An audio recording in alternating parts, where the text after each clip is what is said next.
जैसा कि सभी को विदित है, स्पेशल एजुकेशन यूट्यूब चैनल पे बहुत अच्छी खबरें और बहुत ही अच्छी नई नई जानकारियाँ आपको मिलती रहती है। तो आज स्क्रीन पे बहुत ही महत्वपूर्ण जानकारी आपके सामने है। केंद्रीय कर्मचारियों की दिवाली से पहले चांदी मिला ये बड़ा तोहफा। तो दोस्तों सभी को नमस्कार। जैसा आप देख रहे हैं, आगे और भी अच्छी जानकारी मिलेगी। बने रहिए और इसी प्रकार से नई नई जानकारियों से आपको मिलती रहेगी। और देखते हैं, पीएम मोदी ने केंद्रीय कर्मचारियों को दिया दिवाली का सबसे बड़ा तोहफा, सैलरी में होगा बम्पर इजाफा। इस संबंध में देख लेते हैं कि किस प्रकार से कर्मचारियों को सैलरी में इजाफा होने वाला है और किस प्रकार से बड़ा तोहफा मिलेगा दिवाली पर। तो आगे ये है, केंद्र सरकार के कर्मचारियों के लिए अच्छी खबर है। प्रधानमंत्री नरेंद्र मोदी ने दिवाली से पहले केंद्रीय कर्मचारियों को बड़ा तोहफा देने की तैयारी कर ली है। सरकार जल्द ही 8वें वेतन आयोग का गठन कर सकती है, जिससे कर्मचारियों की सैलरी में बड़ा इजाफा होने की उम्मीद है। इस कदम से लाखों केंद्रीय कर्मचारियों और पेंशन भोगियों को फ़ायदा मिलेगा। 7वें वेतन आयोग 2016 में लागू हुआ था। उसके बाद से कर्मचारियों की सैलरी में बड़ा बदलाव नहीं हुआ है। महंगाई भत्ते में समय समय पर बढ़ोतरी होती रही है, लेकिन मूल वेतन में कोई परिवर्तन नहीं किया गया। ऐसे में 8वें वेतन आयोग की मांग लगातार उठ रही थी। अब सरकार इस दिशा में कदम उठाने जा रही है। 8वें वेतन आयोग क्या है? तो 8वां वेतन आयोग केंद्र सरकार द्वारा गठित एक समिति होगी जो सरकारी कर्मचारियों के वेतन भत्ते और पेंशन में संशोधन की सिफारिशें करेगी। यह आयोग कर्मचारियों की वर्तमान आर्थिक स्थिति, महंगाई और अन्य कारकों को ध्यान में रखकर अपनी सिफारिशें तैयार करेगा। इसका मुख्य उद्देश्य सरकारी कर्मचारियों के वेतन को समय के अनुसार उचित स्तर पर बनाए रखना है। 8वें वेतन आयोग की प्रमुख बातें अब बातों में किस प्रकार से रही है। विवरण और जानकारी। गठन की संभावित तिथि है 2025, लागू होने की संभावित तिथि है 2026। न्यूनतम वेतन यानी अनुमानित माना गया है तो 34,560 रुपये की जानकारी मिली है। अधिकतम वेतन यानी अनुमानित ये भी 4,08,000 रुपये है। फिटमेंट फैक्टर अनुमानित 1.92। लाभार्थी केंद्रीय कर्मचारी और पेंशनभोगी दोनों, यानी कि केंद्रीय कर्मचारी और पेंशनभोगी दोनों लाभार्थी रहेंगे इसमें। पिछला वेतन आयोग 7वें वेतन आयोग 2016 में लागू। मुख्य उद्देश्य वेतन और भत्तों में संशोधन। अब 8वें वेतन आयोग से क्या बदलाव होंगे? 8वें वेतन आयोग के लागू होने से कर्मचारियों के वेतन और भत्तों में कई महत्वपूर्ण बदलाव होने की उम्मीद है। अब किस प्रकार से बदलाव होगा और क्या क्या महत्वपूर्ण बिंदु हैं, देख लेते हैं। मूल वेतन में वृद्धि सबसे पहला बिंदु इसमें रहेगा। मूल वेतन में वृद्धि सबसे बड़ा बदलाव मूल वेतन में होगा। अनुमानित है कि न्यूनतम वेतन 18,000 रुपये से 34,000 रुपये हो सकता है, 34,560 रुपये। फिटमेंट फैक्टर के बारे में देख लेते हैं। तो नए फिटमेंट फैक्टर के आधार पर वेतन की गणना होगी। 7वें वेतन आयोग में यह 2.57 था, जो अब बढ़कर 1.92 हो सकता है। महंगाई भत्ते के बारे में बात करें तो महंगाई भत्ते में डीए की गणना के तरीके में भी बदलाव हो सकता है, जिससे कर्मचारियों को अधिक लाभ मिलेगा। अब ग्रेड पे क्या रहेगा और क्या फ़ायदे हैं ग्रेड पे के? तो वर्तमान ग्रेड पे सिस्टम में संशोधन की संभावना है। जो ग्रेड पे वर्तमान में है उसमें संशोधन की संभावना हो रही है। अब पेंशन में देख लेते हैं। पेंशन भोगियों के लिए भी लाभदायक बदलाव हो सकते हैं। न्यूनतम पेंशन 9,000 से बढ़कर 17,280 रुपये हो सकती हैं। अन्य भत्ते तो यात्रा भत्ता, मकान किराया भत्ता आदि में भी वृद्धि हो सकती है।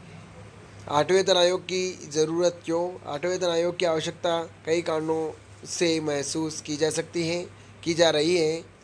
पहला है महंगाई में वृद्धि। पिछले कुछ वर्षों में महंगाई काफ़ी बढ़ गई है। ऐसे में कर्मचारियों की क्रय शक्ति को बनाए रखने के लिए वेतन में बढ़ोतरी जरूरी है। आर्थिक विकास तो देश की अर्थव्यवस्था में विकास के साथ सरकारी कर्मचारियों के वेतन में भी बदलाव आवश्यक है। निजी क्षेत्र से प्रतिस्पर्धा, तो सरकारी नौकरियों को आकर्षक बनाए रखने के लिए निजी क्षेत्र के वेतन के अनुरूप वेतन देना जरूरी है। कर्मचारियों का मनोबल, बेहतर वेतन से कर्मचारियों का मनोबल बढ़ेगा और उनकी कार्यक्षमता में सुधार होगा। सामाजिक सुरक्षा, पेंशन में वृद्धि से सेवानिवृत्त कर्मचारियों को बेहतर सामाजिक सुरक्षा मिलेगी। आठवें वेतन आयोग से किसे फायदा होगा? तो आठवें वेतन आयोग के लागू होने से निम्नलिखित वर्गों को सीधा लाभ मिलेगा। केंद्र सरकार के सभी कर्मचारी, केंद्रीय सशक्त बलों के जवान, रेलवे कर्मचारी, केंद्रीय स्वायत्त संस्थाओं के कर्मचारी, केंद्र सरकार के पेंशनभोगी और केंद्रीय विश्वविद्यालय के शिक्षक और कर्मचारी। इसके अलावा कई राज्य सरकारें भी केंद्र के वेतन आयोग की सिफारिशों को अपने कर्मचारियों पर लागू करती हैं। इस तरह से इसका लाभ और भी व्यापक होगा। आठवें वेतन आयोग की संभावित समय सीमा। हालांकि सरकार ने अभी तक आठवें वेतन आयोग के गठन की आधिकारिक घोषणा नहीं की है, लेकिन विशेषज्ञों का मानना है कि इसकी समय सीमा कुछ इस प्रकार हो सकती है। आयोग का गठन 2025 के आसपास, सिफारिशें तैयार करना 2025-26, कैबिनेट की मंजूरी 2026 की शुरुआत में, लागू होने की तिथि 1 जनवरी 2026 यानी संभावित है। यह समय सीमा पिछले वेतन आयोगों के पैटर्न पर आधारित है। हालांकि यह सरकार के निर्णय पर निर्भर करेगा कि वह कब आयोग का गठन करती है और उसकी सिफारिशों को कब लागू करती है। आठवें वेतन आयोग की चुनौतियाँ। आठवें वेतन आयोग के गठन और उसकी सिफारिशों को लागू करने में कुछ चुनौतियाँ भी हैं।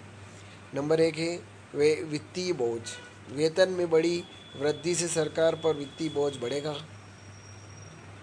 मुद्रास्फीति यानी वेतन वृद्धि में मुद्रास्फीति बढ़ने का खतरा है। निजी क्षेत्र से असंतुलन, सरकारी और निजी क्षेत्र के वेतन में बड़ा अंतर हो सकता है। राज्यों पर दबाव। कई राज्य सरकारें वित्तीय संकट में हैं, उन पर केंद्र के समान वेतन देने का दबाव बढ़ेगा। उत्पादकता, वेतन वृद्धि के अनुरूप उत्पादकता में सुधार सुनिश्चित करना चुनौतीपूर्ण होगा। आठवें वेतन आयोग की तैयारी कैसे करें? यदि आप केंद्र सरकार के कर्मचारी हैं तो आठवें वेतन आयोग की तैयारी इस प्रकार कर सकते हैं। वर्तमान नियमों की जानकारी रखें। मौजूदा वेतन संरचना, भत्तों और नियमों की पूरी जानकारी रखें। आर्थिक समाचार पर नज़र रखें। देश की आर्थिक स्थिति और सरकार की नीतियों पर ध्यान दें। कर्मचारी संगठनों से जुड़े। अपने विभाग के कर्मचारी संगठनों से जुड़कर नवीनतम जानकारी प्राप्त करें। दस्तावेज तैयार रखें। अपने वेतन, सेवा और अन्य महत्वपूर्ण दस्तावेजों को व्यवस्थित रखें। अपनी मांगों को तैयार करें। अपने वेतन की विशिष्ट आवश्यकताओं के बारे में सोचें और उन्हें तैयार रखें।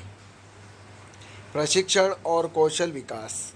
अपने कौशल को निरंतर अपडेट करते रहें ताकि बेहतर वेतन के लिए योग्य रहें।